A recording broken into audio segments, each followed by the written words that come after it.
Bismillahirrahmanirrahim.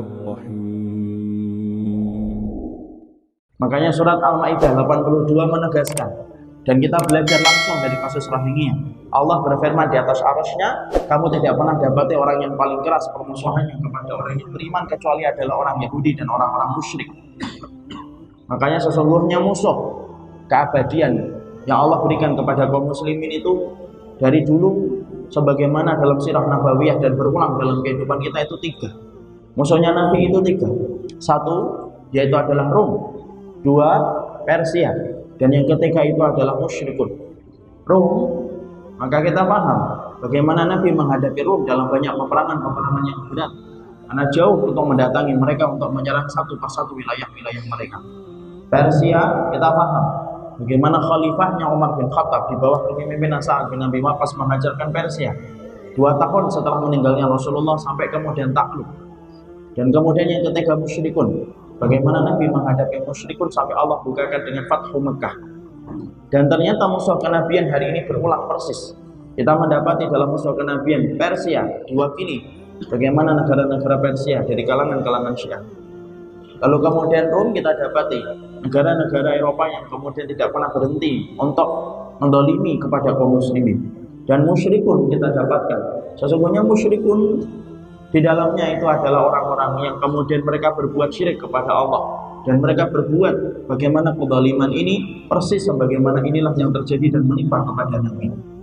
Makanya kalau kita lihat bagaimana orang musyrikun kalau sudah memerangi kaum muslimin, bagaimana mereka di luar batas di dalam mendolimi dan di dalam menyiksa kaum muslimin. Tidak perlu jauh kita kemudian untuk mengetahui tentang karakter dan tabiatnya orang musyrikun. Perhatikan dalam sirah. Nanti kita buka di dalam sirah bagaimana orang-orang musyrikun itu dari dulu ketika mereka membunuh kaum muslimin, mereka bukan hanya membunuh tetapi memutilasi. Antum perhatikan dalam perang-perang yang terjadi kepada para sahabat, apa yang dilakukan oleh orang musyrik ketika mereka sudah berhasil membunuh. Mereka bukan hanya membunuh, tapi mereka puaskan nafsunya di dalam membunuh sampai mereka mutilasi. Banyak sahabat yang dimutilasi oleh orang-orang musyrikun dalam peperangan yang mereka ikuti. Hamzah, bukankah sampai dibuka isi perutnya, kemudian ingin dimakan itu, kemudian jantungnya, oleh kemudian Hindun sebelum masuk Islam. Tapi itulah karakternya orang musyrik. Kita dapati Abdullah bin Haram, bapaknya Jabir bin Abdullah, yang meninggal dan menjadi sebab turunnya surat Ali Imran. Bagaimana ketika bapaknya Jabir mendapati bapaknya Abdullah bin Haram meninggal dalam perang Uhud, hidungnya hilang, kupingnya hilang, karena memang kemudian dimutilasi. Kita mendapati Asim bin Sabit, bagaimana salah satu di antara wanita yang ada di Mekah sangat bernafsu untuk kemudian mencari Asim bin Sabit dan berkata, memberikan hadiah, siapapun yang bisa membawa batok kepalanya Asim bin Sabit aku akan berikan hadiah, supaya aku tuangkan khamar dan aku minum dari kepala itu. Itulah orang musyrik dari dulu. Kalau kita sebutkan riwayat satu persatu bagaimana kerasnya orang musyrik ketika memerangi dulu sahabat-sahabat Nabi, maka catatan kita akan penuh bagaimana sejarah itu selalu dilakukan oleh orang musyrik. Hari ini pun sama.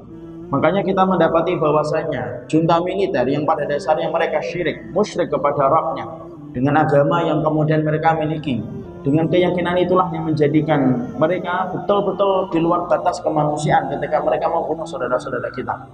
Saya banyak melihat saudara-saudara pengungsi kita yang ada di pengungsi Rohingya yang ada di Malaysia. Saya menjumpai mereka, lalu bertemu dengan para pengungsi yang ada di sana. Salah satu di antara materi yang sering saya tanyakan kepada para pengungsi ketika Allah memberikan kesempatan berjumpa dengan mereka, yaitu adalah, betulkah beberapa gambar yang saya miliki saat itu ada di handphone? Ada beberapa gambar yang saya miliki, dan saya ingin betul-betul bertanya kepada mereka apakah ini betul-betul ada ataukah tidak. Saya khawatir apabila ini adalah hoax dan itu adalah pemberitaan yang tidak benar, karena bagaimanapun kalau itu bukan datang dari mereka, maka haram bagi seorang muslim memberitakan sesuatu yang sifatnya dusta. Dan itu betul-betul menunjukkan kepada kita, tidak pernah kamu dapati orang yang paling keras permusuhannya kepada orang yang beriman kecuali orang Yahudi dan orang musyrik. Tapi kita selalu akan sampaikan kepada mereka, orang kafir dan orang musyrik bisa merusak bunga, tapi mereka tidak akan bisa menahan musim semi untuk datang. Tetap kemenangan itu akan menjadi miliknya kita, orang yang beriman kepada Allah dan hari akhir.